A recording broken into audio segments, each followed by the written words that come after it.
Friends இன்னைக்கு நம்ம ஒரு அரக்கங்க தான் பார்க்க போகிறோம். வானகத்தில் உள்ள அரக்கன் பூமிக்கு வந்து மனுஷ குலத்தில் எப்படியாவது அழிக்கணும்னு சொல்லிட்டு பார்த்தா எல்லாம் நல்லவங்களா இருந்தாங்களா, அச்சோ அழிக்கிறது ரொம்ப கஷ்டமேன்னு சொல்லிட்டு மறுபடி வானொலகத்துக்கே போய் மாஸ்டர் பிளான் போட்டேன், நான் எப்படி மக்களை அழிக்கிறது அப்படின்னு சொல்லிட்டு எல்லாரும் ஒவ்வொரு கருத்து சொன்னாங்களா.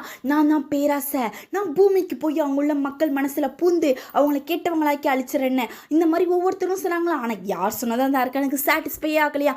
கடைசியாக ஒருத்தவன் தான் நான் போகிறேன் பூமிக்கு, அப்படியா போய் என்ன பண்ணுவேன் அப்படின்னு சொல்லி கேட்டானா, நான் மக்கள் முன்னேறத்துக்கு அட்வைஸ் பண்ணுவேன், அவங்களுக்கு குறிக்கோள்னா என்னன்னு காட்டுவேன், அவங்க மனசில் பூந்து அதுக்காக நானே லிஸ்ட் போட்டு கொடுப்பேன். டே நீ என்னடா எனக்கு எதிரி மாதிரி பேசிக்கிட்டு இருக்க, ஐயோ பொறுங்க குருவே, கடைசி நான் சொல்ல வரதை கேளுங்க, இது எல்லாத்தையும் உனக்கு நான் எழுதி வச்சுட்டு இதை இன்னைக்கு செய்யாத நாளையிலேருந்து செய்யுன்னு சொல்லுவேன். ஆமாம் அதுதான் லேசி, சோம்பேறித்தனம், இது இருந்தால் மனுஷங்களை கண்டிப்பாக கெட்ட குணத்துக்கு உள்ளாக்கிறோம் அப்படின்னு சொன்னானா. அதுக்கப்புறம் தான் அரக்க ரொம்ப சந்தோஷப்பட்டனா. ஆமாம் நீங்களும் ரொம்ப லேசியாக இருந்தால் இந்த பழக்கத்தை மாற்றிக்கோங்க. இந்த கதைக்கு